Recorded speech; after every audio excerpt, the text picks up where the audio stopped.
So we're going to have quite the lineup tonight, and we'll be starting with Reverend Leroy Haynes, who, I haven't said nothing. Reverend Haynes is the pastor of Allen Temple CME Church. And for those of you who don't know, that's the Colored Methodist Episcopal Church. Christian, excuse me. We used to call it the Colored Methodist. Okay, when I was a kid, that's what it was. Okay, times have changed. We ain't colored no more. Don't be confused. All right, so Reverend Haynes was born in Beaumont, Texas, and his wife is deceased. He has 2 children. He has a daughter, Robin, and a grandchild, Connor. And he earned his bachelor's degree from the University of Texas and a master's in theology at Perkins School of Theology at Southern Methodist University, a doctorate of ministry from Bright Theological Seminary, and a postdoctoral studies at Boston University. In the past, he's been an instructor of Black Studies at Segoville Federal Correctional Institution, a chaplain and professor at Southern University in New Orleans, and the Dean of Chapel and Professor of Religion at Houston-Tillotson, that's a Black college. And he's President Emeritus of the North Portland Bible College. In addition to his civic activities, he was a co-organizer of the Black Panther Party in the state of Texas, and he was a youth and field organizer for SNCC, the Student Christian Leadership Conference. He's the president of the, he was the president of the Oregon Ecumenical Ministry of Oregon, and chairperson of the Albina Ministerial Alliance Coalition for Justice and Police Reform. I present to you Reverend Leroy Haynes.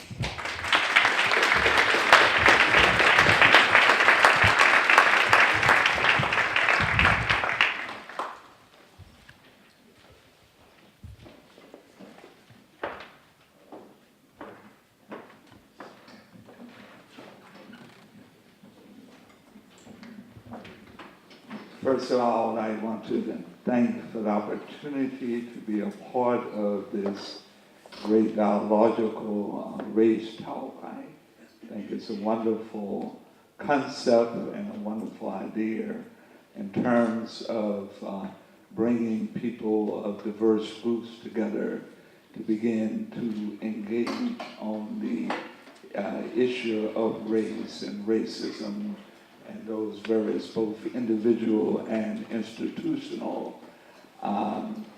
It was our Attorney General of the United States, Eric Holden, that said that Americans are afraid to talk about race. And he epitomized what our country is grappling with today on the issue of confronting, engaging, and dealing with the issue of racism, both institutional and individually. And when we look at terms of what is taking place in Ferguson, Missouri, we find that issue of race and racism that will not go away. I had the opportunity to be in Ferguson and to participate in several of the marches. Ferguson represents to this nation and to the world the issue of race and police accountability. Ferguson represents to this nation and to this world the issues of how not to do certain things. If there's anything that we can learn from Ferguson, it is how the police department should not respond, and how the civic officials and political officials should not respond. Ferguson represents whether a community can come together as a united front and deal with the issues that are faced with the death of Michael Brown, I want to say that this issue has become in Ferguson the national phase. And so all over the country today, and all over the country, there's tension from waiting for the grand jury to come back. Of what will the grand jury say in terms of the officer that shot Michael Brown. Police departments all over the country are preparing to respond to whatever the reaction is. But I want to tell you that what I saw and what I experienced in Ferguson among the community people was a spirit of community, a spirit of justice, a spirit of determination by the people in that community. Not only African Americans, but whites and those that have come from other parts of the nation that gather together. A typical day in Ferguson was that from noonday to midnight and past midnight, there were rallies and marches, children marching, and adults marching, and young African Americans marching up and down the street, up and down, back and forth. And then we found in terms that spirit was a spirit, remind me a lot of the 1960s. A spirit that the community say we will be here until justice is rendered, until transformation takes place in our community. Ferguson is the heart of what we are in America as we grapple with the issue of race and racism. And the nation right now is looking at Ferguson. The world right now is looking at Ferguson and asking the question, can America deal with her problems? Can America address the issue of racism and police accountability? And that is the hope of the nation and the hope of those that are here present today. Now, what we have to understand about Ferguson is that Ferguson is no different than Portland. Maybe a little more African Americans in the population, whereas 60% of the population. But the issues of the mistrust between the political officials and the people in the community, the mistrust between the police department, the mistrust between the criminal justice system, all of these factors, the economic factors of poverty, the economic factors of the failure of the educational system, the economic factors of inadequate housing and not having employment and jobs. All of this came together in this suburban community outside of St. Louis. These factors are the same factors that we face in Portland. Many people think that this could not happen in Portland, what happened in Ferguson. I would disagree with them. I think we were on the edge in several shootings that could have been blown out into a riot here in the city of Portland. One of them was James Jahar Perez that was racially profiled.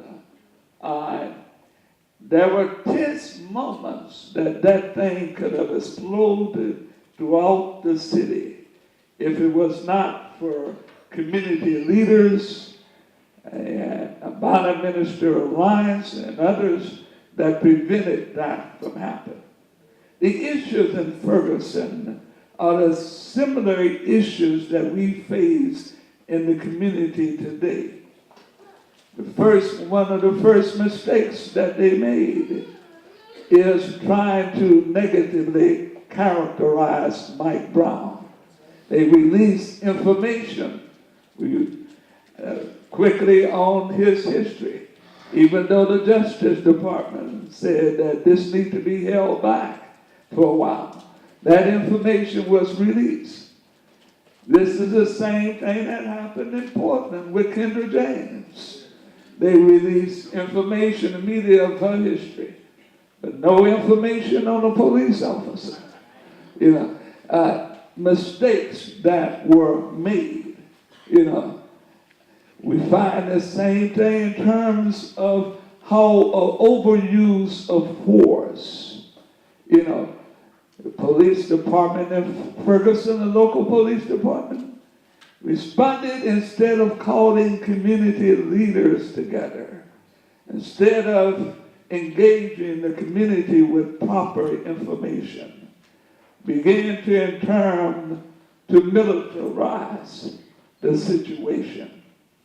Nonviolent demonstrators and a few provocateurs that wanted to start violent type of situations.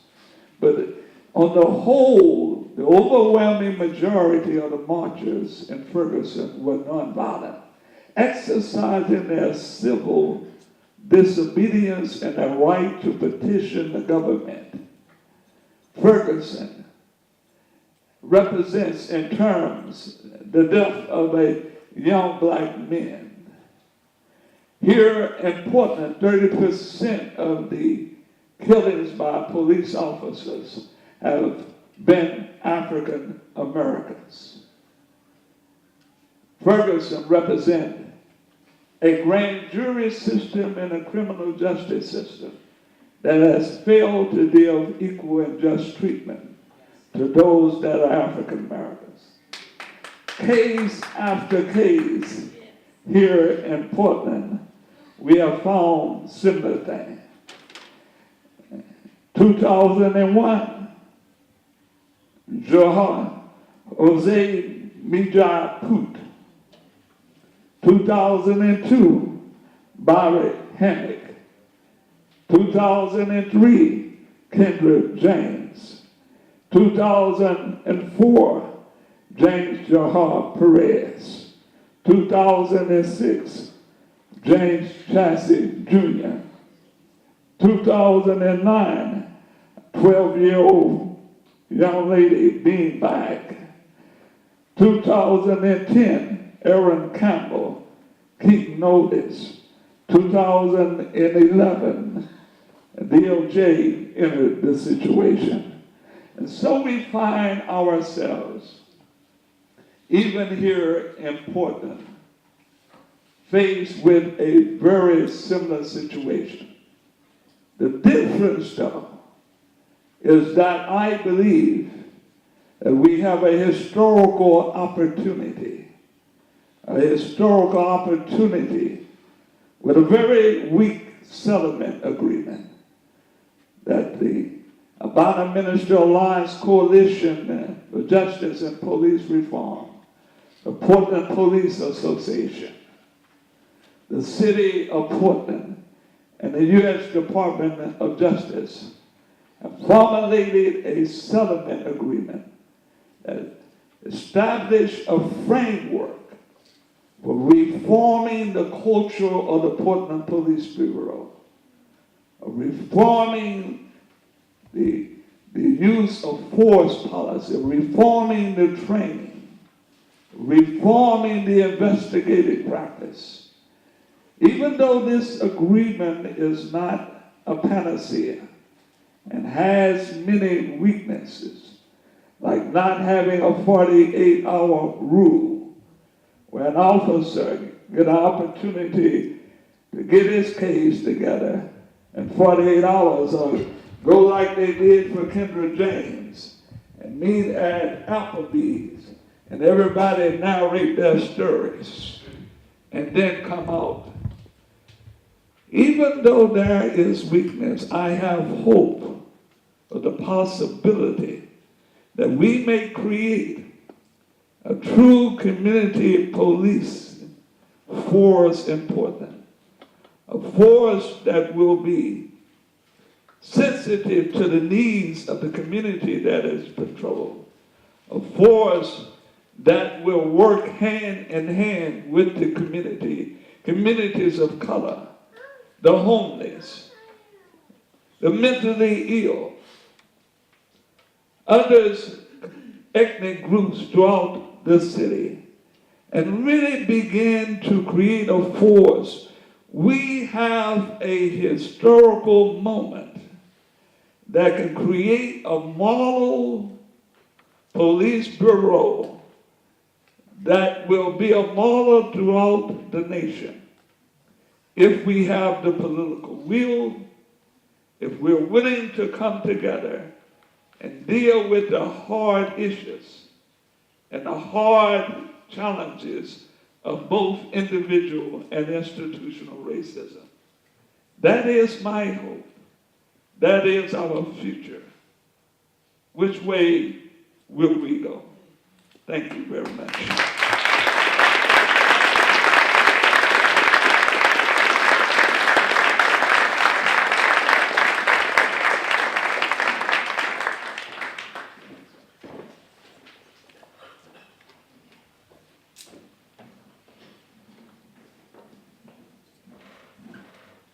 Before I go on, is Ray Shellmeyer here? Okay. We had a little miscommunication, and I had a little computer problem, so that's part of the problem. So I'm going to make a few comments about the PTSD and talk a little bit about that. How many of you are familiar with PTSD? Okay. So PTSD stands for post-traumatic stress disorder. And it's a relatively new term.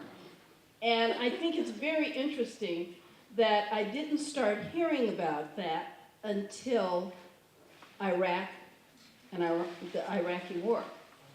And when soldiers were coming back and they were responding negatively to they were having a bad time. And nobody ever talks about, can you do something about that? Thank you. See, technology are not me.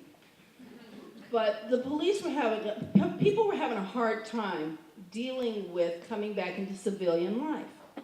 And I started thinking about that and I thought, well, my gosh, every black person in America should be crazy.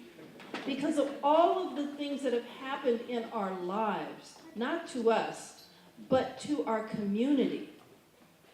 And we have had so many traumatic things. I went to see 12 Years a Slave. How many of you have seen that movie? Okay. If you haven't seen it, go see the movie. Because this movie did something that I've never seen in a movie before. They showed the actual violence. They showed what happened. You know, normally they show somebody getting whipped. And you see the whip hit their back, but that's it. This showed what happened to her flesh. This showed the pain. This showed what happened when people got together. This showed some of the horrors that slaves had to go through in order to survive. And they didn't even talk about a lot of the things. And I was talking to a person who happened to be white that had gone to the movie, and the comment was that, I said, well, what did you think? Well, I thought the violence was gratuitous. Like, I don't think so. That violence was real, and people needed to see that. People need to know. That's just the tip of the iceberg, what that violence was in that movie. That's the tip of the iceberg of what happens in families, and it's still going on. The other comment was that, well, I'm not going to believe that people are out in that hot sun picking that cotton and singing.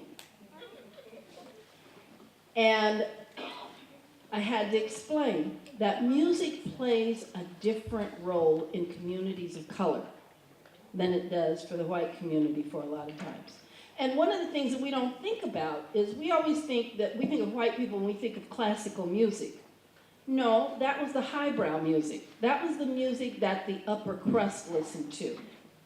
The everyday people had folk tunes that they sang, that they danced to. So those are some of the tunes that we don't get to hear. But the songs that the slaves sang were singing a cadence for picking, a cadence for working. They were singing songs giving directions on how to escape. They were singing songs to do communication with each other, to tell what's the latest news, who's doing what, you know, who had heard from another neighboring farm, plantation. This is what was going on. So this music served a real purpose. It served a purpose for communication, and it served a purpose for healing the soul. And when you go to black churches today, you'll see people stand up, and you'll see people holler a lot of times. You'll see people crying. And it's because there is a lot of stress every day in getting up and having to deal with being black. Now, when I get up every morning, I don't say, look in the mirror and go, gee, you're black. I don't say that. When I look in the mirror, I look in there and say what everybody else says, girl, you got to get it together. You know, so when I look in the mirror, I see this beautiful brown skin. But I don't think of all that comes with it necessarily first thing in the morning. It's as the day goes along and somebody reminds me that I'm black. Somebody reminds me that I'm different. Or as I have been told too many times, you don't know your place.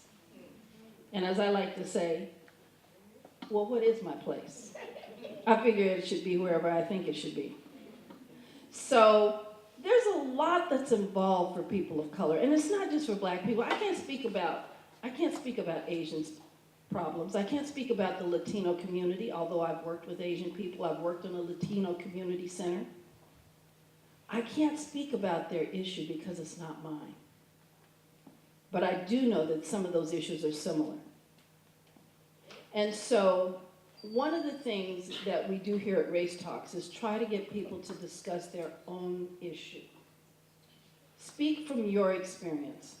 And Portland has an opportunity here, and I didn't realize it until I went to hear the brother from Ferguson speak. And when he started speaking, I thought, And he was saying, well, you guys are working together so well, and this is going on. And I thought, right, Portland polite. And then I started listening to him and thinking about, in Ferguson, white people don't talk to black people. Black people don't talk to white people. There is no communication. It's not even polite communication. They don't live anywhere near each other. So and this isn't something I think I know. I've been there, I've stayed there for a while, and I know this for a fact. So the very fact that we have the police here tonight is a major, major event for our community, but for most communities. They don't have this level of communication. They don't have this level of trust. They don't have this level of interest. And I was speaking with, all right, let me get this right. Assistant Chief Krebs and North Precinct Commander Layloff, and what is Mr. what's his, Lieutenant Weatherroyd. I was speaking with him on the phone the other day, and Assistant Chief Krebs mentioned something that really heartened me. He said, I'm reading the new Jim Crow. I'm reading the new Jim. Yeah, you can clap. That's amazing. That's amazing. Because that's information that's out there, and who knows how many other assistant police chiefs even know about the book, even know that it exists, even know the concept of Jim Crow. You know, when I went to, and I'll give you an example of what I'm talking about. I went to Louisiana, and you know, being Donna, I had to go visit the plantations, because I damn sure wanted to see, pardon my French, what they were all about. And after I had been to we went on this tour, and I had been to a couple of the plantations, and they kept talking about the servants' quarters. And so, being the reticent person I said, I said, excuse me, I have to stop this and ask a question. Did they have servants? I thought they had slaves. Because there's a difference, you know? Servants are people you pay to do a job, and slaves, and have a choice about being there, and slaves are people who have no choice and get no pay. So, did they have servants, or did they have slaves, or did they have both? And our Southern Belle-dressed hostess looked very embarrassed and said, well, they had slaves, but we like to call them servants because it's a little, you know, it's a little less, you know. And I said, no, I don't know. And let's call a spade a spade. Let's use the expression that you know. Let's call it as it is. These people had no choice. And don't try and pretty it up. And don't talk about the servants' quarters. Those were slave quarters. And now they've refurbished them and made them into guest houses for people to come and visit the plantation. So, needless to say, I left that tour with my blood boiling. And the part that bothered me was there were some other black people on the tour who said, I was thinking the same thing, but I wasn't going to say anything. And that's the difference here in Portland. We get to speak up, we get to say, we get to ask. And so I'm real excited about it that tonight we have the assistant police chief and the North Precinct commander here to talk about some issues with the police. They know their record's not great. They know. They know that there are issues, but they're willing to talk about it. And they're willing to listen to you, and they're willing to come and share. And I've asked some very specific questions for them to answer about what triggers a police stop. What are some behaviors? What are some physical attributes of cars or how you're acting that trigger a police stop? And they're going to stay here all evening. They'll be here for discussion. They'll be here for the Q&A. After all the speakers finish, we'll have a Q&A. So be thinking about what it is. And I know we have a tendency at times when we hear something we don't necessarily agree with, we want to say something out, but we're not going to do that. We're going to be polite. We're going to listen to what they have to say.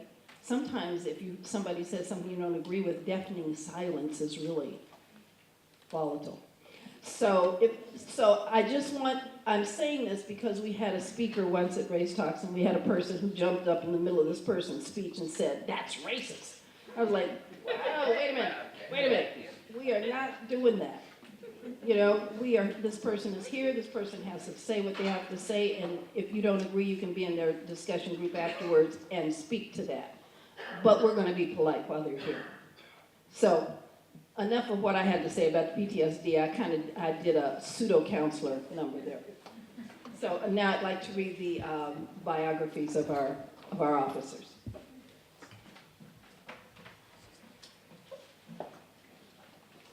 You guys are way too quiet. Could you kind of cough or something?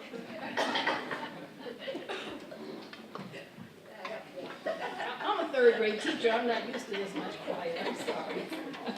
Okay, Assistant Chief Mike Krebs, born and raised in Salt Lake City, Utah. He's a third-generation police officer. He was hired by the Portland Police Bureau in 1992, and he's been married for 33 years. He has 2 adult children and 1 granddaughter, and he enjoys working out and going to the grocery store. Now, is that somehow that doesn't seem like it goes together, but okay. Commander Mike Leloff has been a police officer for 29 years, 24 years with the Portland Police Bureau. He's married with 2 teenage daughters, 14 and 17, and his hobbies include family and outdoor activities. And Lieutenant Weatherroy? Are you here? Paul right there. Oh, okay. All right. Thank you. Lieutenant Paul Weatherroy was born and raised in Portland, Oregon. He's both a father and brother. Both his father and brother work for the Portland Police Bureau. He's a 29-year veteran of the Police Bureau. His true love is criminal investigations. So you do CSI? Okay. And he's the father of 3 adult children.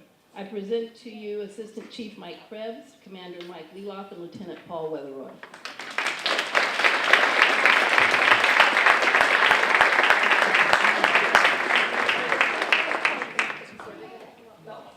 Don't be for Q&A.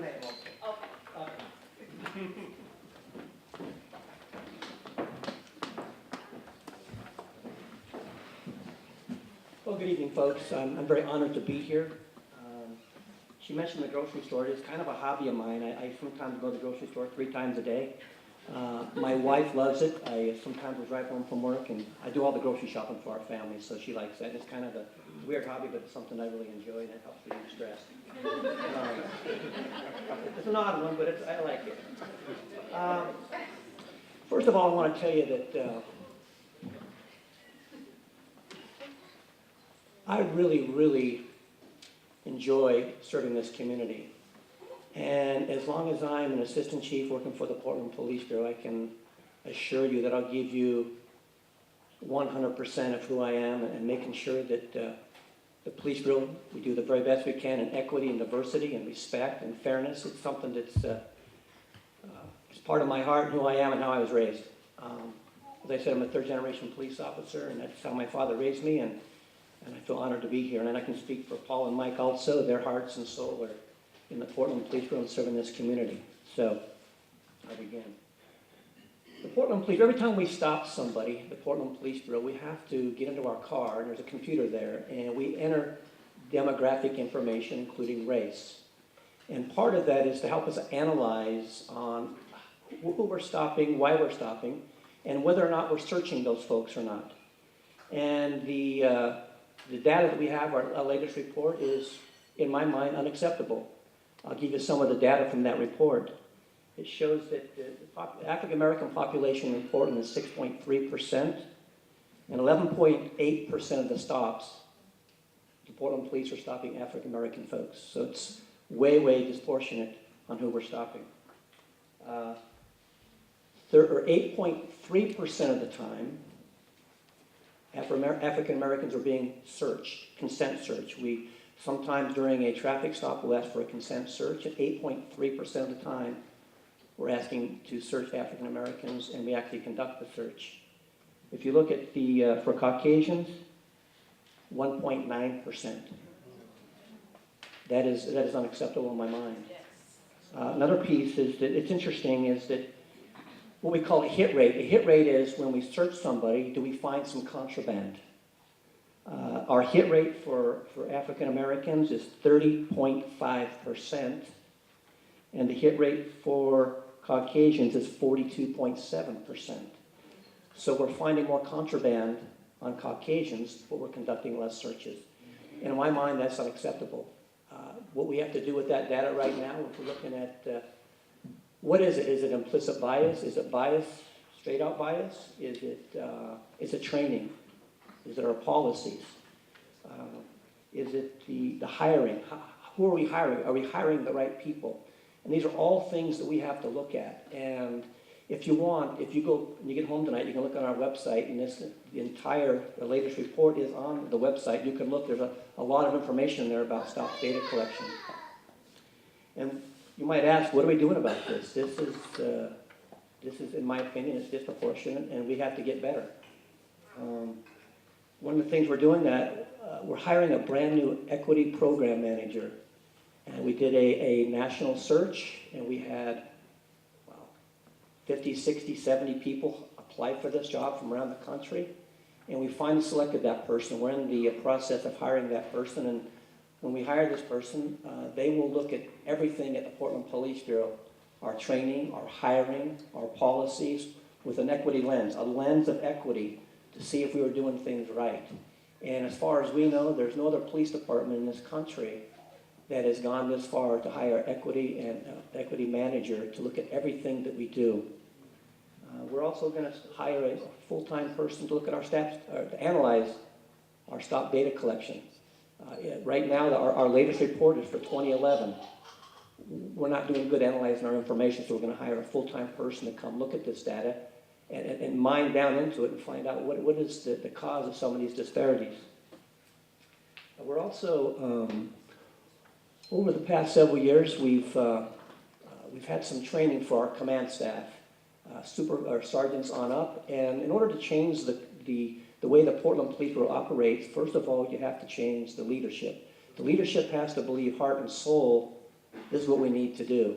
And so we had a training over the last couple of years. It was developed by the Community and Police Relationship Committee. They had a big input on how this training would be developed. And it was the power of illusion. You talked about the video, and we spent a whole day learning more about race, learning about the history of redlining, learning the history and of the Portland Police Bureau in the city of Portland. We talked to our colleagues. We have colleagues that are of color, and we listened to the things they've gone through. And it was very informative, helped enlighten many of us. One thing that you probably read about was part of our leadership, predominant leadership of the Portland Police Bureau, is Mel White. That's no secret. And they sent us out to a conference, a 3-day conference called White Men as Full Diversity Partners. You probably read that in the newspaper. And some people criticized that a little bit. But I'll tell you, one of the most enlightening 3 days of my life, I fully understand that as a white male with privilege, I have an obligation to help change the Portland Police Bureau. I just can't sit back and do nothing.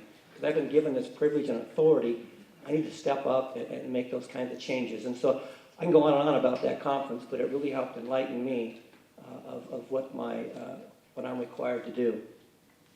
We also, I can go on. Don, how much time do I have? Because I want to really get down, because some of you folks, Donna asked me to talk about. About 8 minutes and 50 seconds. Okay. Well, I may come back to some of the things we're doing, but I want to get really to the point here about traffic stops. This is what Donna asked me to talk about. She talked about the reasons for traffic stops. You know, the reasons for traffic stops, the basic one is a traffic violation.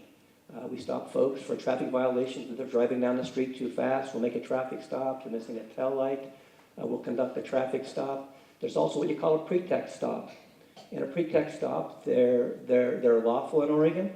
And what I mean by pretext stop, let's say hypothetically that we have a call of a suspicious person.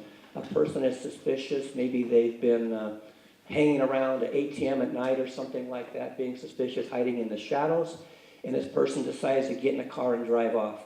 Lingering around an ATM at night is not a crime by itself, but it does cause people to feel uncomfortable, and the person might be up to possibly committing a crime, but there is no crime at this point. They may hop in a car, we see the car driving away. As it's driving down the street, we notice that the car has a burned out tail light. We pull that car over for a burned out tail light, which allows us to inquire further about why they may have been at the ATM. And that's what's called a pretext stop. So stops can range from that. Stop can be on a traffic stop in a car. Could be something similar to maybe there's a report of a crime itself. Maybe there's a report of a shoplift at the Fred Meyer, and the person was last seen driving a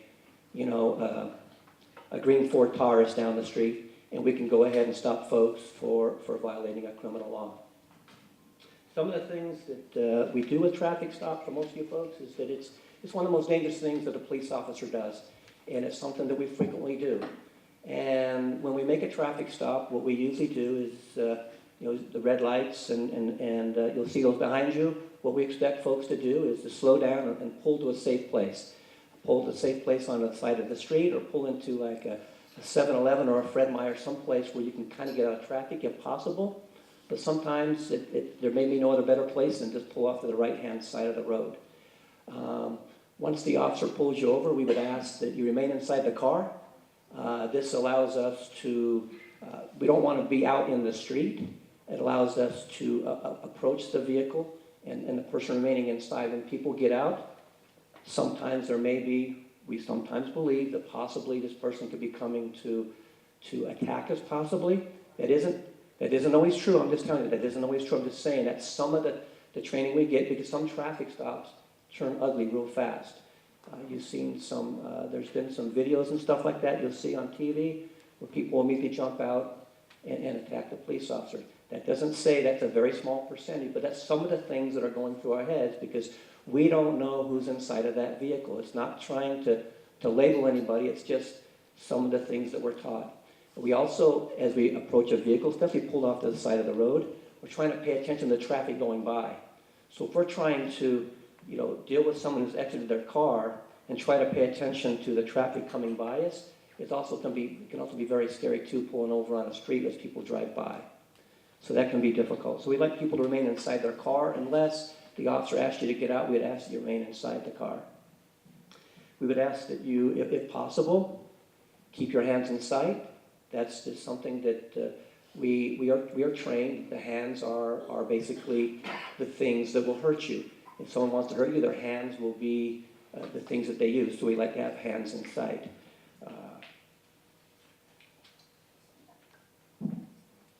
Usually when the officer walks up to you, he or she will ask you to produce your driver's license, registration, insurance.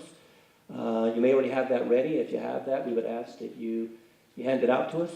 It allows us to identify the owner of the vehicle, whether or not the license is valid or not, those kinds of things. It's pretty typical. Usually the officer walks up, I'm Officer Mike Krebs, Portland Police. I just stopped you for running a red light.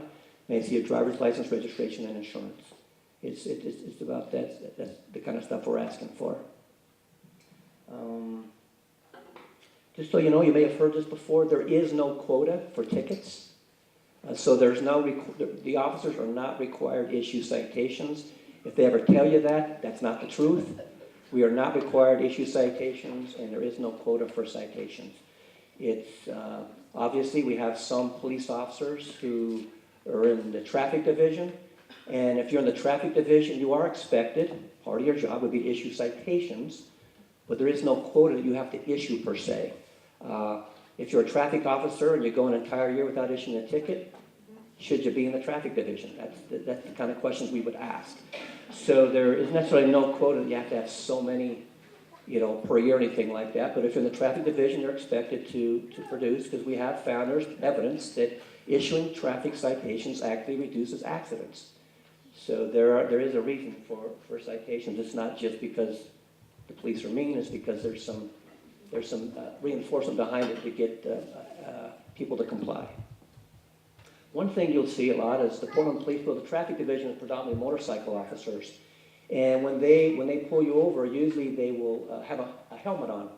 And so it may sound like the officer's talking loudly, because what they'll do, they'll have earplugs in to keep away from the wind noise and stuff. So it may sound like they're talking loudly, but whenever your ears are plugged, you talk loudly. So you may have to talk loud back. And so that's something we have to understand also. So just be advised of that. Some other things on pedestrian stops. What happens on pedestrian stops, usually if the officer develops probable cause, reasonable suspicion, or some kind of other reason to make a stop, the officer will approach a pedestrian, and if there is no probable cause or if there is no reasonable suspicion, the officer say, may I talk to you? And when the officer asks, may I talk to you, you can say, am I being stopped? And if the officer says no, then you say, well, I don't want to stop. And you are welcome to continue on as you like. Now, if the officer says that, yes, you are stopped, I am stopping and detaining you, you are required by law to stop. But usually officers, they're expected. One thing we're trying to get away from is what we used to call mere conversation, just walking up to someone and asking if we can talk with them. It is used occasionally. It used to be used a lot. We're trying to get away from that because some people can be very offensive, and we're trying to get away from that. So you probably won't see that quite as much. It is used occasionally in certain circumstances, but most times it's not used that way anymore. So if you are stopped, if the officer says, hey, may I search you? And you say, well, do you have a lawful right to search me? If they say no, well, then you can say no too.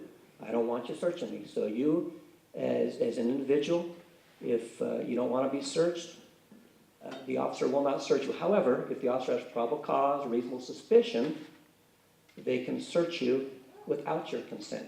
But usually it'll be a conversation of, may I search you? And you say, well, do you have a lawful right to do so? The officer says, no, I'm just asking for your consent. And you can say, well, no, I'm not consenting, and the officer cannot search you. However, if the officer has probable cause, reasonable suspicion, the officer then can search you against your will if necessary. 1 minute, I see that. One thing that I think is important, and this is interesting, is that you cannot resist an unlawful arrest. It's right in the state statute. It talks about that it is not a defense that you thought the stop was unlawful, as long as that the search or the stop was unlawful, as long as the officer's acting under the color of authority as a police officer on duty.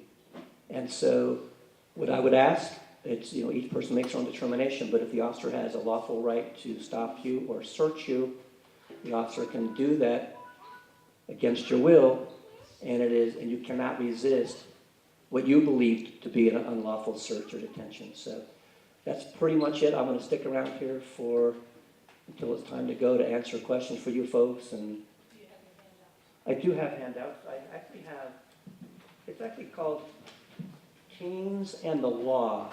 And there's a lot of things I talked about inside here. It's applicable to adults too. It's just that we handed out to young folks. But Donna told me to bring like 300. So I've got about 300. And I've got business cards. One thing that if you folks would ever want Paul or I or Mike to ever come to any other kind of meeting, we're welcome to come. Part of my job tonight is to listen. As I told you, I'm a public servant, and I want to do the very best I can to serve the folks in this community. And one of the best things that I can do is listen and see what I can do to make things different, because I am in a position that has authority and help change the culture of the Portland Police Bureau. So that's all I really have, and I'll be more than happy to stick around, folks. So thank you for your time.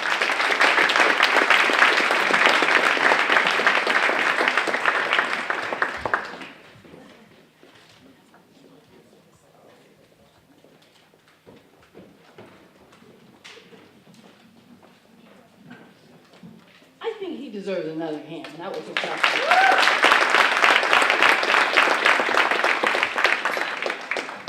I gotta tell you, I wouldn't want to be a policeman right now, today with Ferguson going on, I tell you. And we were talking the other day, I think it was Commander Leloff that we were talking, and I said something, and I didn't ask you at the time, but I was talking about the popo. And is that derogatory? Nah. So, and then yesterday I heard something that was very interesting, which is that the popo comes from Portland police. And that's where the term popo came from. So you guys are famous because Medea is talking about you. So anyway, our next speakers, on the table there's a certificate, and so our next speakers are going to talk about an app that they developed, and it's called Driving While Black. And as I like to tell white folks, you need to be here to learn about this too, because after we're all gone, then you're next. So, and I'm real serious about this because we have a prison industrial complex that is terrifying.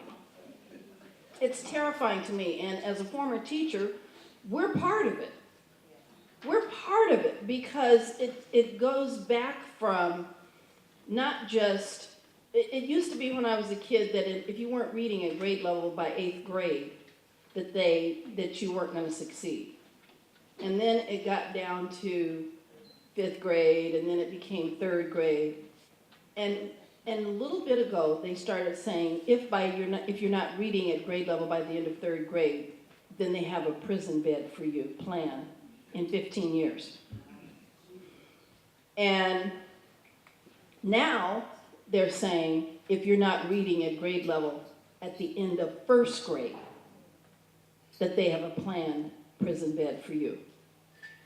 So it's clear to me that this is about the haves and the have-nots, and who has knowledge and who doesn't have knowledge. And so our speakers tonight are coming here to give some knowledge to people so that you can remain alive. Now I'm just going to ask a question because I had one person, I stopped and passed out posters at the schools, and one of the teachers said, now it's just terrible that it's come to this, that you have to have an app that says driving while black. And I said, no, what's tragic is that you just found out about it. We've always known about it. So I'm going to ask, how many people, black folks, people of color, know some of the things that you raise your hand, that some of the stuff you're supposed to do if you're in your car and you get stopped by the police? Oh, that's scary. There's a whole bunch of you don't have your hand up. Okay. All right. So that's what this app is about. And one of the first things it's going to say on the app is, don't pull out your phone when you get stopped. That was a joke, y'all. Ooh, you are a tough crowd. Don't pull out your phone and read this when you get stopped. You should have read it beforehand. So our speakers tonight, I'm going to give you a brief synopsis of who our speakers are. Marianne, I don't like this microphone. Terry, what's the deal? Will it come out?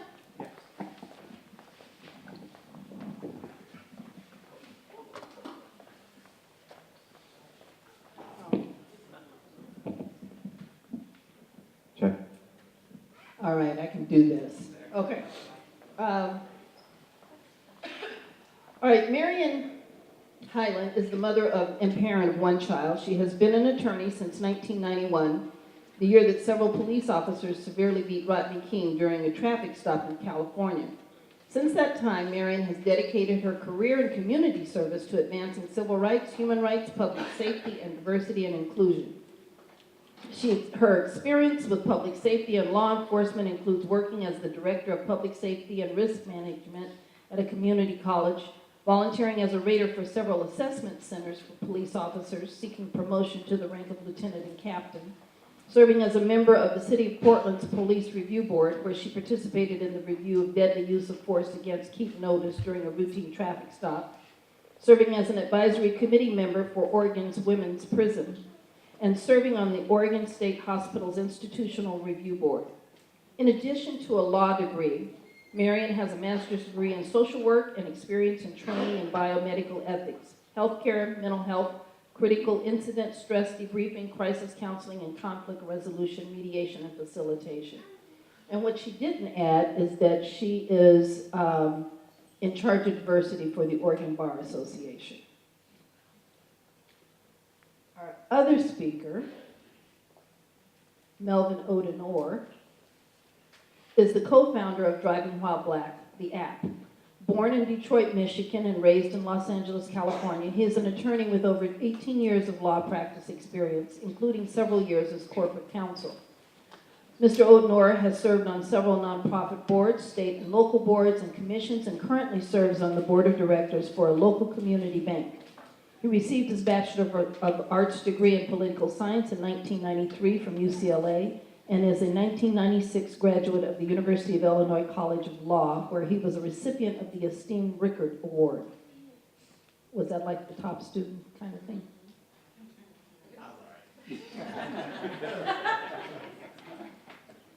He graduated summa cum laude, and I graduated laude laude.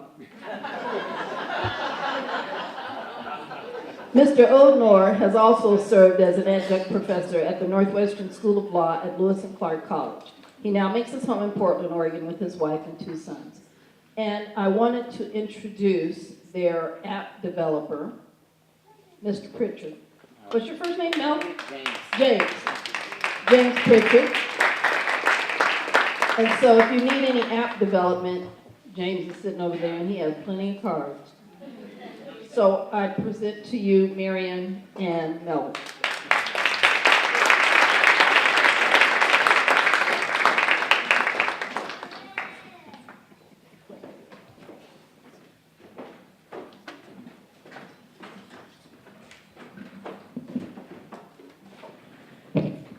Good evening, everyone. Can you hear me okay? Yes.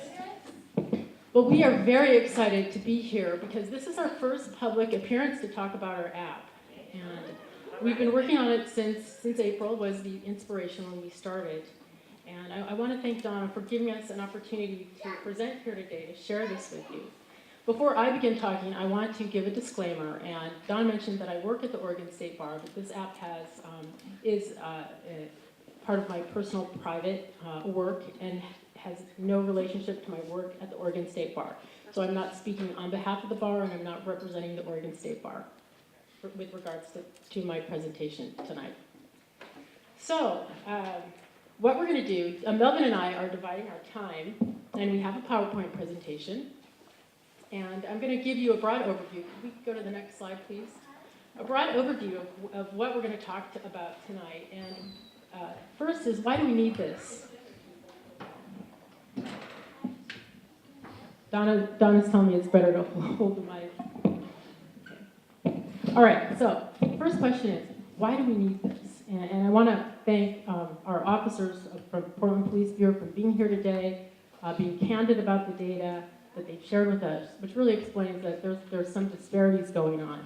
So we're going to look at some of the disparities. We're going to drill down a little bit. Then we're going to look at 2 traffic stops. So you're going to compare and contrast the way a white man was treated and the way a black man was treated. And then we're going to look at, well, why does this exist? Why do these disparities exist? We're going to look a little bit into some of the research. There's a lot of really excellent research now that explains why this bias is so deeply ingrained.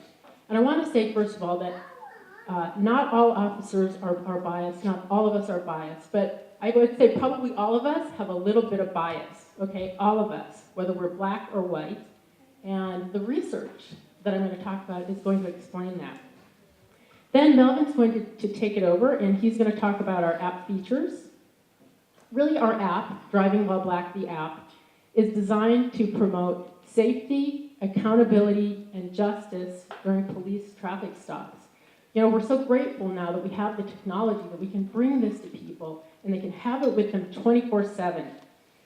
I first began getting interested in this subject when Kendra James was killed during a routine traffic stop here in Portland. And Melvin organized a community forum. This was over 10 years ago, and I attended this community forum. And then later on, I was interviewed in Oregon Quarterly magazine. I'm an alumni from the U of O undergrad School of Law. And what I said in this magazine was that I personally was going to do something to educate the youth about how to survive a traffic stop encounter. And you know, I never followed up on that. And until this April, I started thinking about an app that might help make this happen. So I'm so grateful for the technology and that I had that inspiration. And Melvin and I circle around and become partners in this endeavor. Next slide, please. So let's look at the national data. There's a national survey that goes out, I believe it's every year, and they get a representative sample of responses from people around the country, and they ask them about their traffic stop experiences. And a report from this data was released in 2013. I have a link here to it, so you can go online and look at it. And what they found was that black drivers are 31% more likely to be stopped compared to whites. And that black drivers are also over twice as likely to be searched compared to whites. Next slide.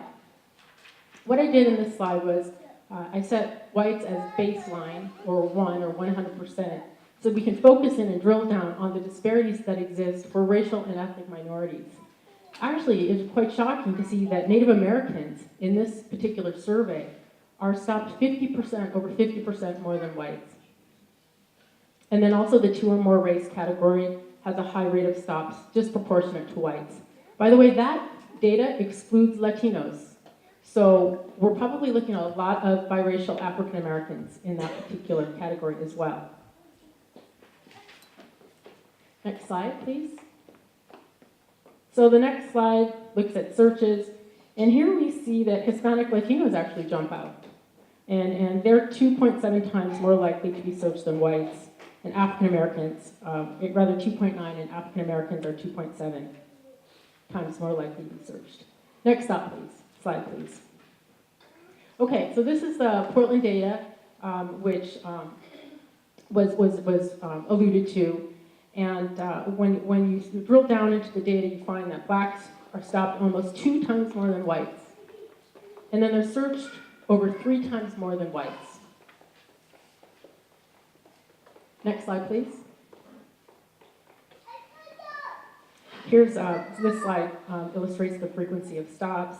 And what was interesting about the Portland study was that Asians, Native Americans, and Latinos were actually stopped less than whites, which was interesting. And blacks have a disproportionately large number of traffic stops. Next slide, please. This slide is really interesting because this looks at the search data in Portland. And blacks are overall, they're 3 times more likely to be searched overall, and 4 times more likely to consent to searches. So black drivers are consenting to searches 4 times more than white drivers. Why is that? Why is that? You know, I think maybe sometimes people don't think they have a choice, and they feel that if they refuse, they're going to get hurt. So I think one of the things we need to do is educate people about their rights and provide tools so that they can safely exercise their rights. And that's one of the things that we want to do with our app. Next slide, please. Okay, now I'm going to show you an example of a traffic stop, and this involves a white driver.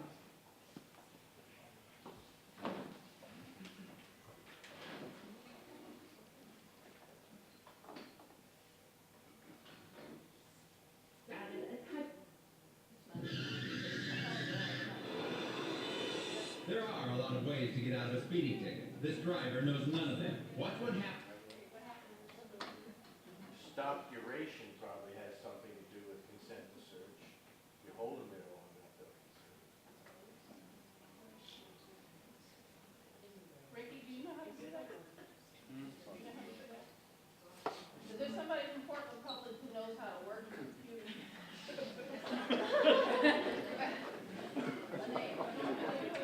We're having some minor technical difficulties. Please bear with us.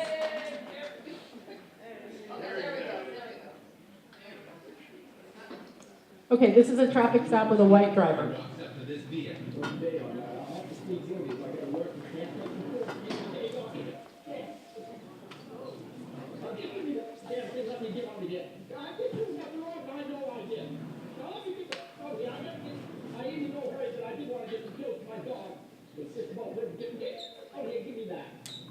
Can I explain it to you, sir, so you know what you need to do? I know what I do. You're flipping me off, and I think the guy said I didn't do nothing wrong. Nobody said that.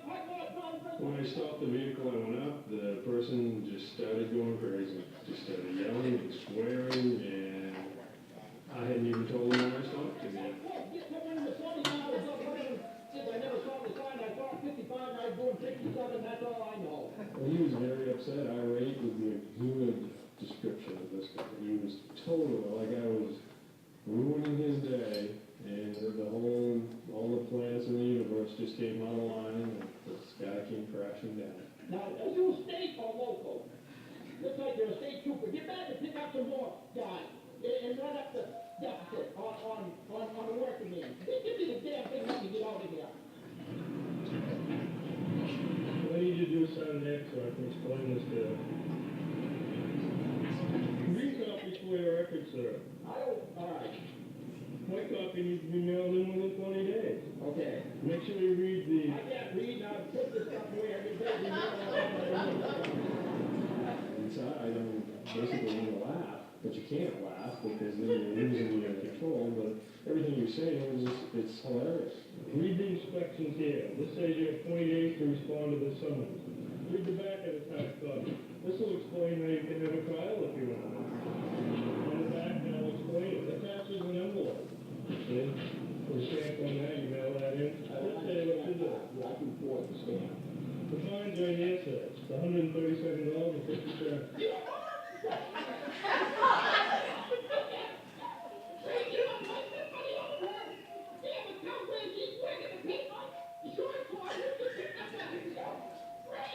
We just kept staring, and just the whole vehicle was rocking from side to side, because it was just going crazy in there. you don't pick this up, sir, I'm gonna send you to the literary.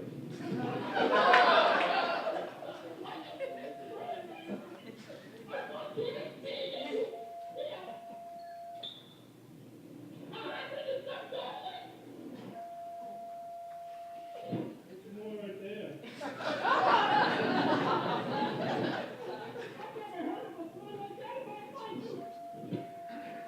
If I was to come to you and say, this is what happened, most people don't think you're exaggerating. I mean, you're adding a little bit to it, you know, you're trying to make. Okay, let's go ahead and stop the video. There's hard evidence that Now, this is, I'm sure, extreme. Is this an extreme case? Oh, yeah. Okay, this is maybe a bit of a, this is maybe a bit of an outlier, but it illustrates a certain point, maybe a certain leniency, a certain latitude afforded to the individual stopped. Let's look at the second example, and I want you all to brace yourself. This is very difficult to watch, okay? So we're gonna brace yourself, okay? And if any children here, you know, you may not want them to see this.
Okay, let's stop it, please.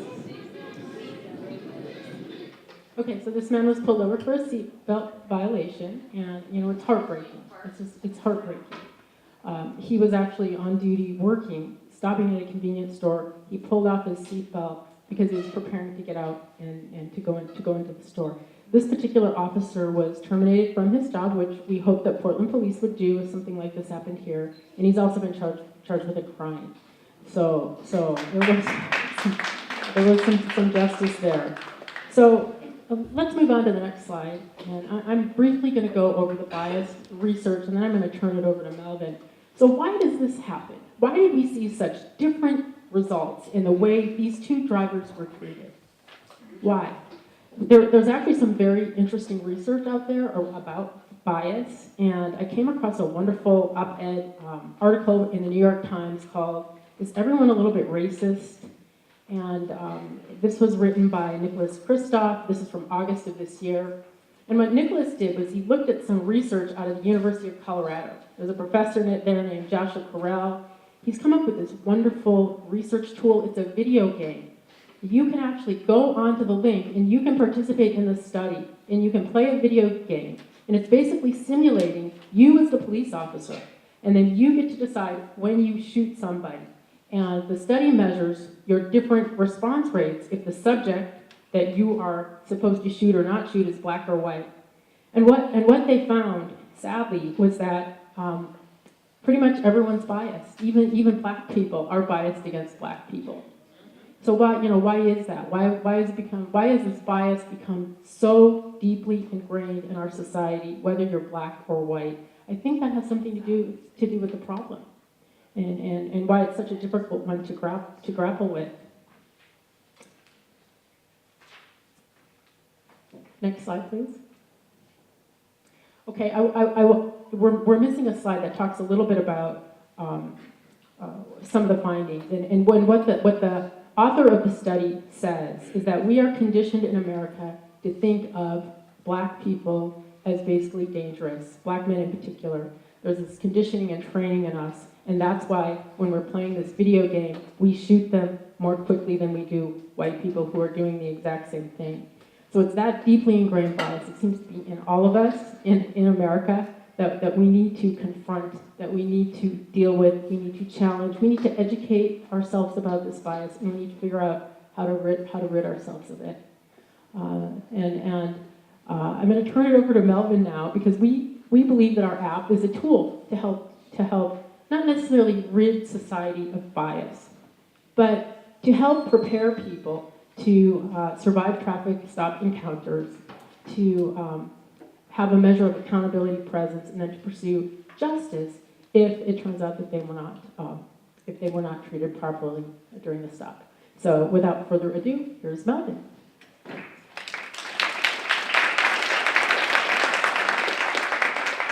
Thank you, Marianne. I've got 5 minutes, so let's see if I can't get. Is this better? Yeah. Is this thing on? Yeah.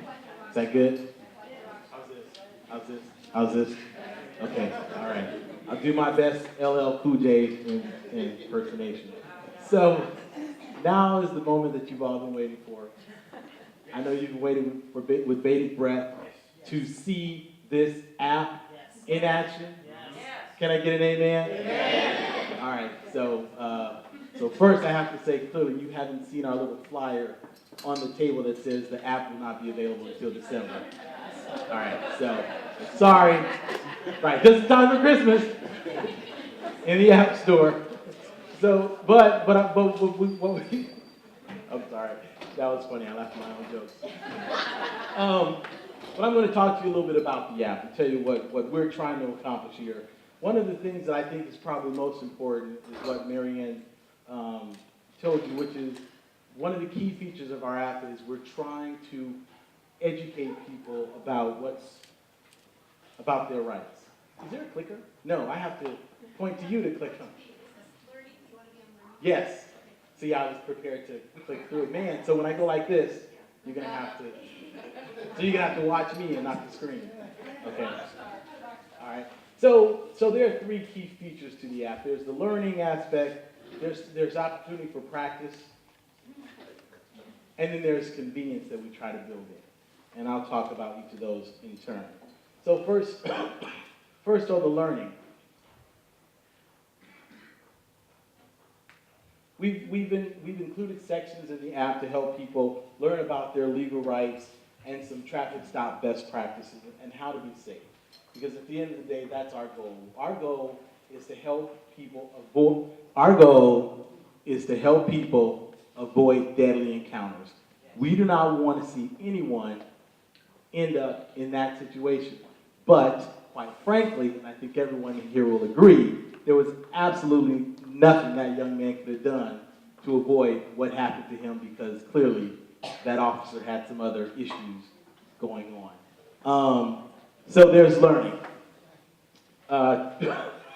Excuse me. There are tips on recording your traffic stops that you'll hear during the app. We have tips for parents and news and information and other resources. So that's the learning aspect of the app. Practice. Within the app, we allow for an opportunity for people to test drive their knowledge through quizzes. So you read a section, then you'll have an opportunity to test yourself to see, what did I learn?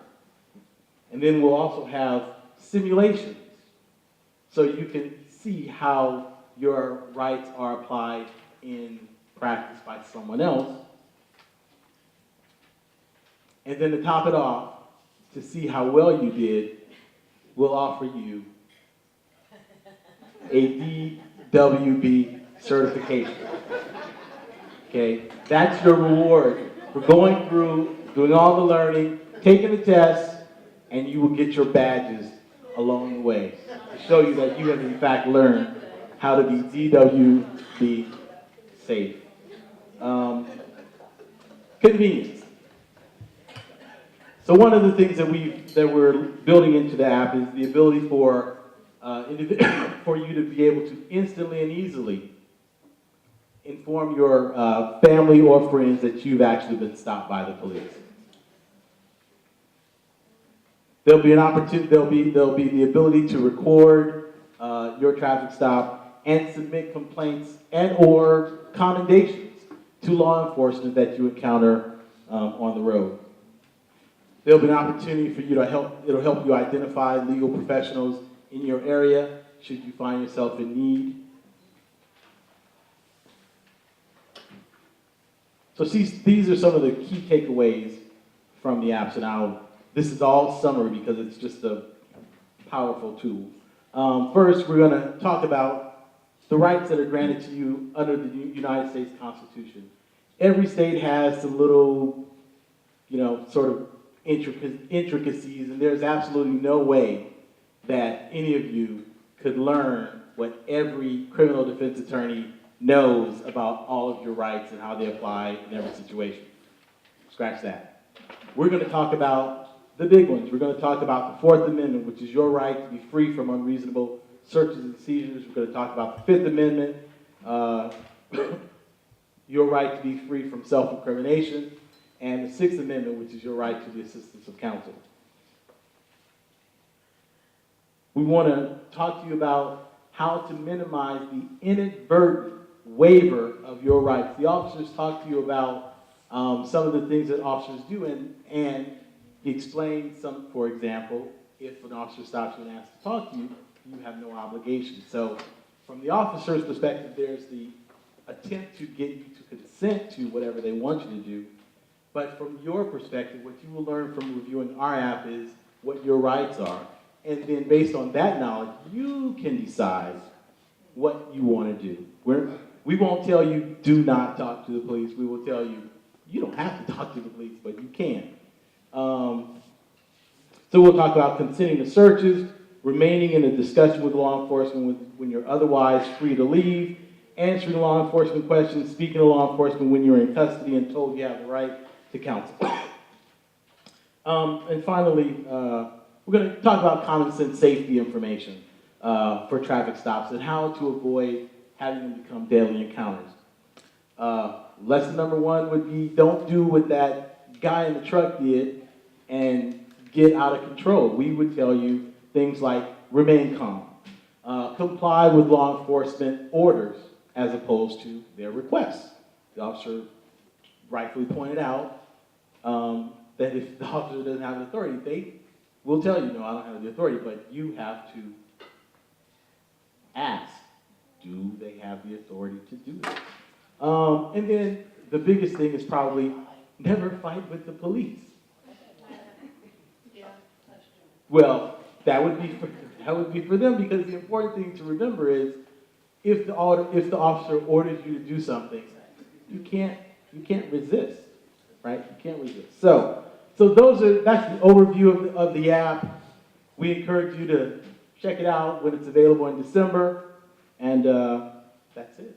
Oh yeah, get DWB certified and be safe.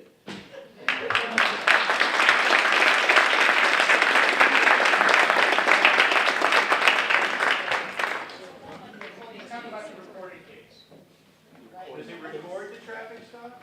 No, you should talk about the recording case in this state now. Oh, You sent me last year the recording case. People think that they have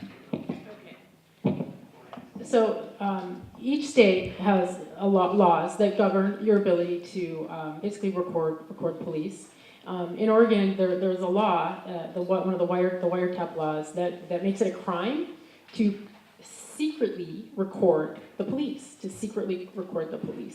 So there's a case involving a man who secretly recorded the police during a traffic stop, even though the officer was recording him. And when the officer found out that he was in fact recording the officer and hadn't told him, the officer then charged him with the crime of recording. That went up to the Court of Appeals, and they ultimately held that, that he did not engage in a crime because the intent of the law was satisfied because the officer knew that it was being recorded because the officer was recording it. But just we're going to talk about tips like that in the end. We're going to give information generally about the landscape of the law and make sure that people know that that the laws do govern the right to record. Okay, we started our Q&A before, and Melvin has a quick announcement, and then I'm going to ask all of our speakers to come up and bring a chair. The app will definitely be free through January. So when it comes out, get it early, get it quick, tell all your friends. Before we start charging, I think it'll be $100 or something like that. And one of the things that, and speakers, you want to come up? Come on, Krebs, Brother Roy, you coming up to answer questions. Hey, I read your bio. You've got to work for that. Okay, so the other thing that black folks already know is that when you are driving and you get stopped, you put your hands on the steering wheel at 10 and 2. You know, like on the clock, 10 o'clock, 2 o'clock, and you keep your hands there. You do not take them off that wheel. And then I remember getting stopped. And I've been stopped several times while they're getting, I'll tell you this, I've been stopped several times while I was driving, once driving a hoopty and had on a Kofi. And then another time I was wearing a baseball cap and it was on a Sunday going across the Bay Bridge and I'm going the limit that I just moved there and everybody was going slower, but I mean I was driving, I didn't know they had different rates of speed that they drove across the Bay Bridge. During the week, they drive 65. On Sunday, they drive 50. But I was going 65. I thought, wow, I'm just crossing everybody. But the thing that was interesting is that the 3 people, he stopped 2 people. There were 3 cars speeding. First one was a white guy he didn't stop him. He stopped me and another black guy. Oh, and don't you know, I let him know. Don't you know? So, but the hands never came off the wheel. I ain't stupid. I might run the mouth, but I'm not going to be crazy and get shot. So we have a little bit of time here, and I know we'd like to have discussion time. So my thought is that you probably have questions you want to ask the panel, and we might not get to the discussion because the school has to close up at 10 o'clock. So let me ask this question. Which would you prefer? Would you prefer to have Q&A or have discussion? So let's ask that question. How many would prefer Q&A? Hands high. Okay. How many would prefer discussion? Okay, some of you can't vote. Some of you don't know it. Let's try it one more time. I'm a 3rd grade teacher. I need involvement from everybody. So how many would like Q&A? Thank you very much for those who you didn't quite. Ooh, Lord Jesus. Okay. All right. So I'm going to take the Cherry. You know how to do this.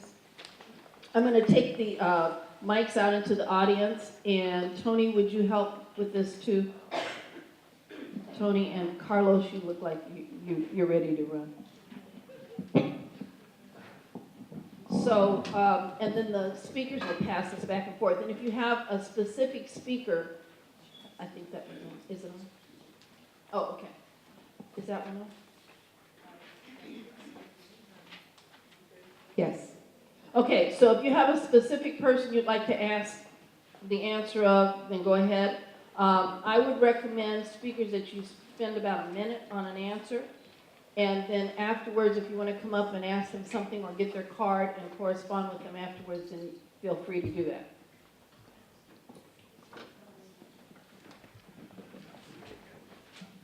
Please stand up. I'm curious about, this is to the Portland Police. You gotta hold it like a rock star. So Okay, this is to anyone from the Portland Police Bureau. I'm curious about requirements for the Portland police officers. are they required to live in Oregon? And if not, any, I guess, estimate on your part of what percentage do not live in Oregon or in Portland? What I understand the question to be, does a Portland police officer required to live in Portland? There is no requirement for that. The officers can live basically anywhere they want in the metropolitan area. They got to be able to commute to work each and every day. There is no requirement. What was the? Clearly, I wanted to know if any live outside of the state, like in Washington. Oh, yes, we have several officers that live in the state of Washington. This is a question for Reverend Haynes and any one of the police officers that wants to answer this. In the recent Judge Simon order, one of the bones of contention was that the police officers really resisted wearing body cameras to show what actually happens on the street. Representative Lou Frederick is introducing a bill this time to require body cams on police officers that would be third-party control. So you wouldn't have the ability to turn it on or off. It would always be on. A, what were the reasons for opposing that? B, would you support that change in the law? And Reverend, what was your perspective on those negotiations and what that means to the community in terms of building trust? Judge Simon basically recommended in his settlement agreement, in his judgment, the use of body cams.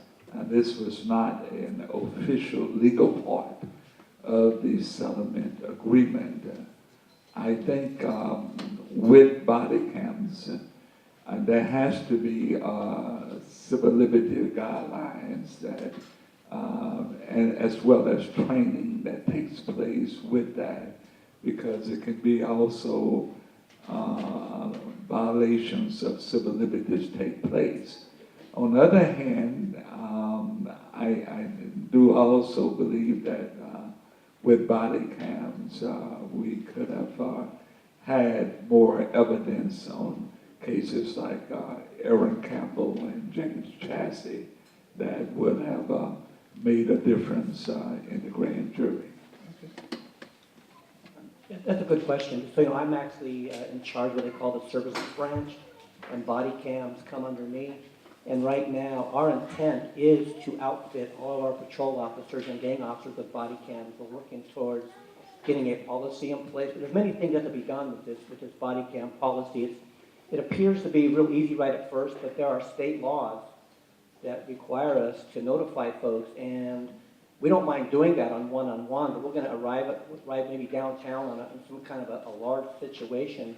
We won't be able to notify everybody in the crowd that we're recording. So we have to get some state laws, and maybe Luke Douglas can help us get some of this stuff done, because if we're one-on-one, we come to your house for a traffic stop, we'll notify you you're being recorded. But in a large situation, I think like Dr. Haynes had talked about, there are people that could be inadvertently recorded, and we didn't notify them because we weren't able to go around and talk to everybody about recording. So we are looking towards that. There's a number of laws that have to be changed.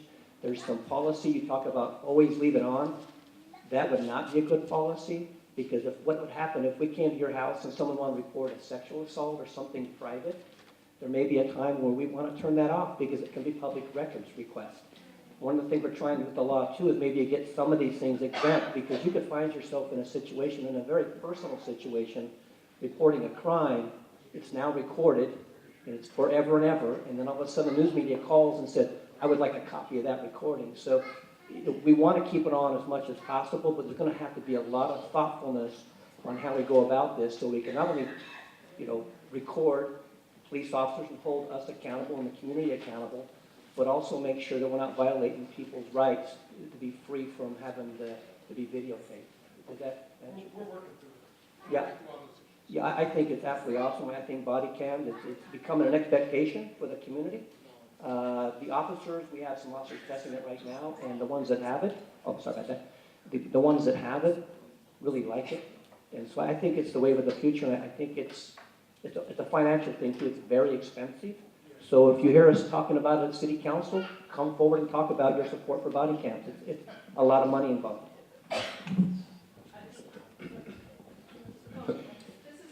No, just what Mike was saying at the end. I'm in charge of the traffic division currently, and we were involved in a test pilot where all of our traffic officers have been wearing cameras during all of their traffic stops for the last, I think it's 3 to 6 months approximately. So there's a lot of logistics that have to be worked out, but absolutely I think it's going to be the wave of the future, and I think there's a lot of value in doing that.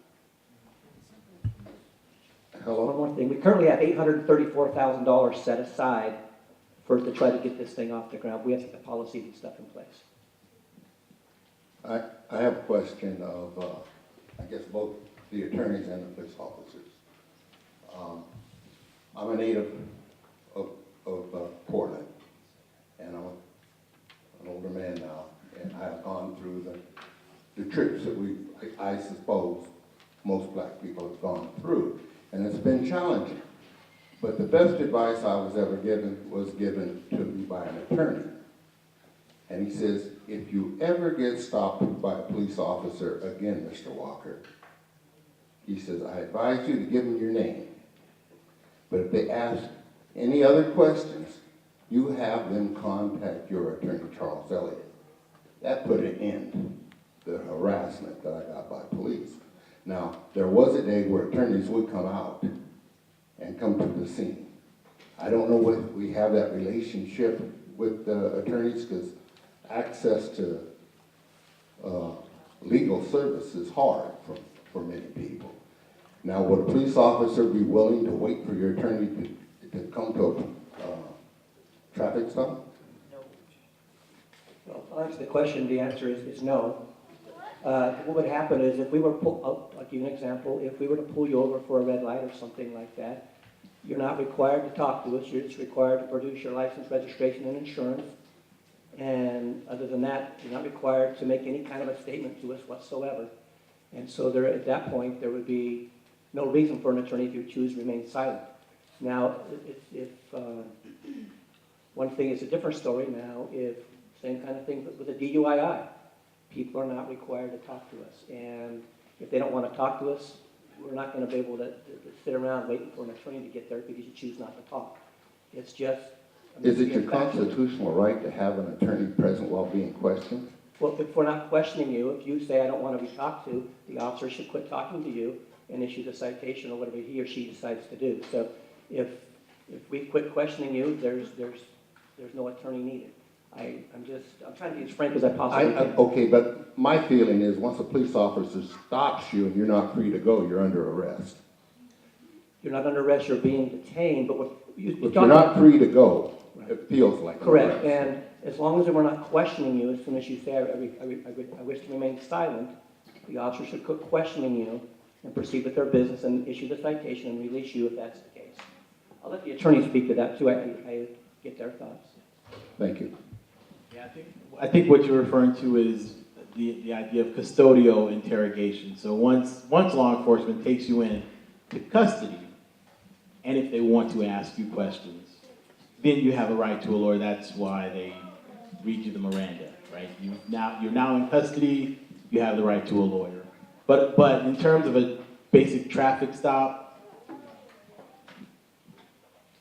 question is, how do you know it's not a pretext stop and what they're looking for? Well, actually, it will. Right to have an attorney present when a police officer asks where you're going. Right. Your right to a lawyer applies when you are taken into custody and the police ask you questions. But if they just pull you over to give you a citation, you don't have a right to have a lawyer there. As the officer explained, they're just going to cite you if they don't ask you any questions aside from your name. Does that answer your question? Okay, the Puyallup Police Department this week stopped using their body-worn cameras because of their fear of public access to the information. So when you're talking about those changes, it's going to be even greater secrecy. You guys having a chance to compare two things right now. Filming the police or allowing the police to use cameras in their actions.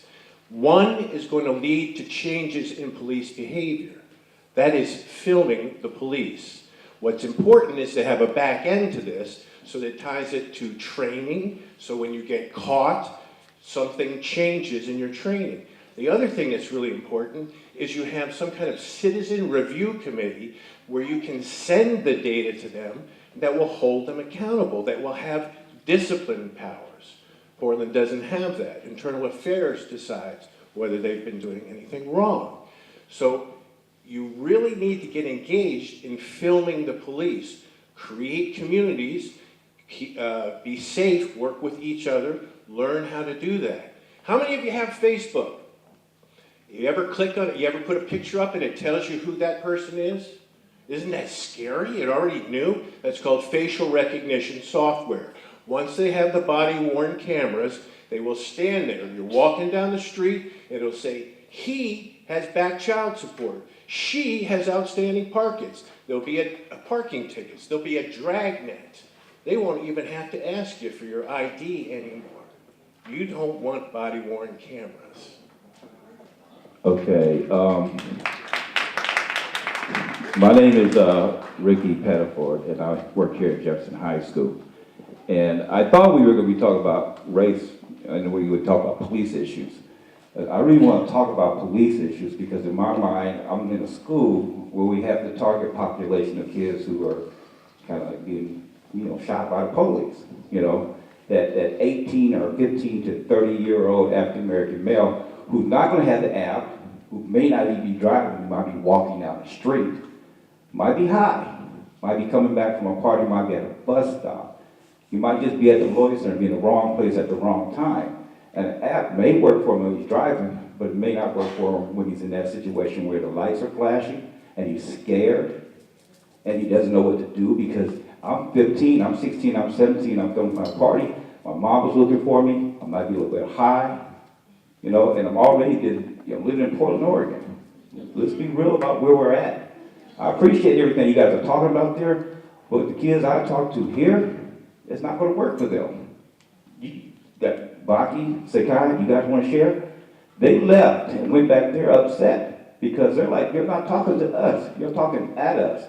The app, the police, that's y'all's job. My job is to make sure when a kid comes into this building that they're safe, that they get their education and they walk out of here, that they can walk onto that street and be equipped to handle themselves in any situation, right? So I thought that's what we were here for. What happened to Mike Brown cannot happen in Portland, although it's happened in Portland before, right? I don't want the BSU, the kids in here, to walk out of here and feel like that they're being talked to and they're not getting their voices out. And right now, they're not happy.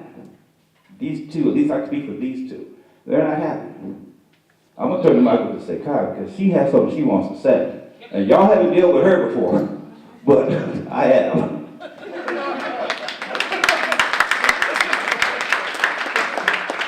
Hi, my name's Sekai and I'm a junior at Jefferson High School and a part of the BSU. One of my questions is the police department's activity with especially Black students in the community. Every single year that I've been at Jefferson, we've had a different SRO in the building. Every year I think kids feel like they have a connection, that officer is pulled out, put somewhere else, and we're not actually getting a connection with them. On top of that, last year, I witnessed our SRO watch as a fight happened in front of him and not stop it. So kids felt like they were being attacked, there was violence in the school, and there was an SRO who did nothing. On top of that, the SRO that we had this year hasn't been here at all this year because he's on paternity leave and we haven't had a replacement, which means there's no connection between the students and the police officers. When there is an SRO here, he's not in the hallways. He's not with the students in the classroom. I understand that there's budget problems. I understand that there's budget cuts. But if we're talking about making a relationship between students and officers, then we need to make that relationship happen, and it needs to happen at this age, because this is when we're getting pulled over. If you listen to the conversation that's happening in the hallways, kids aren't talking positively about the police. Nobody has had a positive interaction with police, and that's not their fault. Kids don't want to walk home, don't want to stand at certain bus stops late at night because they know they're going to get harassed by the police. We can't walk into certain stores without getting harassed. So the conversation isn't, do I put an app on my phone? We can't just talk about getting an equity person in the police department if we're not making connections with our students at this age when we are most at risk. Because I don't know when I leave here tonight and I walk home if I'm gonna get pulled over because reasonable suspicion that there was a black girl stealing in a store. Now I fit the bill, I'm gonna get pulled over. So if I have no connection with the police and I get pulled over, I'm scared. I know what happened to Mike Brown. I know what happened to all these other people. What am I gonna do? If we're not making those connections, if we're not doing that, the problem isn't gonna get solved. It doesn't matter how many statistics you tell us. It's not gonna get solved. I'd like to respond if I could. First of all, I want to say that I'm sorry that we let you down. It sounds like that we've done not a very good job of making sure that we're making that connection here at the school. What I can do tonight before I leave, I can give you my business card. I can then connect you with the captain of the school police division and see if we can figure out what's going on here. I'll give you my card and you can call, we'll get this thing sorted out. And I apologize for letting you folks down, and your point's well taken. Hi, my name is... I think before we go forth on that question, I want to just say that one of the big issues in our nation that affect both our youth and as well as our adults is stop and frisk. You know, now we say we don't have that problem here in Portland like we have in New York, but that is a major issue. We, in the Obama Minister Alliance Coalition, we receive a lot of feedback from both youth and adults of young black men walking down the street and the possibility of engaging in conversation that they may not want, and then if they don't want that conversation, they say, do you mind if I frisk you? Okay. Those are, we consider that you go from some time a violation of civil liberties on many of those issues. And so one of the things what we have to do, my sister, not only in terms of developing a relationship with the officer at the school, but there also has to be what we call policies and practice changes. And those policies and practice changes deal with not only individual relationship, but deal with changing the system of how officers relate to a policy, of how they practice that policy, and how they are trained. And so one of the things what we want to do is that we want to prevent stop and frisk from ever becoming a policy and practice within the Portland Police Bureau. Thank you. This is the last question. Hi, my name is Daryl Smith, and I've been dealing with Portland Police since I was about 17 years old. I grew up here in Portland, went here to Jefferson High School. Some good, some bad, dealing with them. But my question is, you have hypothetically two black guys, they're driving down the street into a high-rise area. They live in that neighborhood. The guy gets stopped for, say, a tail light is out. Now this is just a traffic stop. The car is not hot. They're not suspect of a robbery or any kind of crime. He gets pulled over for a traffic stop. You deal with him, but now he's got a passenger in the car. What gives you the right to ask the passenger for ID or any question? Just hypothetically. Well, when we stop a car, we can ask the passenger, but the passenger can refuse. If the passenger has violated no law, if they have their seatbelt on, there is nothing we can force that passenger to do. Well, the reason I've asked that is because I've seen the passenger get pulled out of the car. I've seen him get it patted down. And then he even asked the driver, can they search the car? There's no other thing but a traffic stop. He refuses to give them the consent. They do it anyway. What happens after that? Without consent, if we don't have consent or probable cause, we cannot search without consent. So I can't speak to that specific traffic stop, sir. How long ago was the traffic stop, you know? Well, it has varied. It has varied throughout the years. I'm just saying, even I have had to deal with it. If I tell them that, no, I don't want you to search my car, they do it anyway. They pull me out, detain me, search the car, whether they find something or not, it's still a no consent. If the officer does not have probable cause, that is unacceptable. It is against the constitutional law, and it's not something that we want out of our police officers. It's unacceptable unless we have probable cause or consent.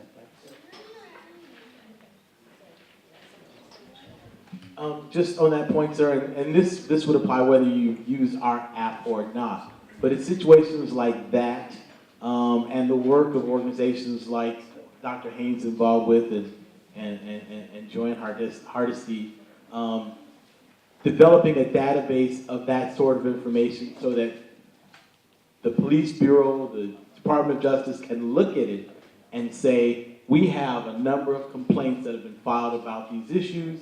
Maybe there's a problem. So in that situation, if you were to, say, file a complaint that you were stopped, asked to get out when you refused to consent, there was a search, then you lodged your record, and then you can decide whether you want to contact the lawyer. Well, I don't worry about it anymore because that's my pastor up there. Okay, we're going to ask you to do this afterwards. If you might go up and personally speak to one of the speakers, we gotta stop. I appreciate that you have a question, but we have to stop.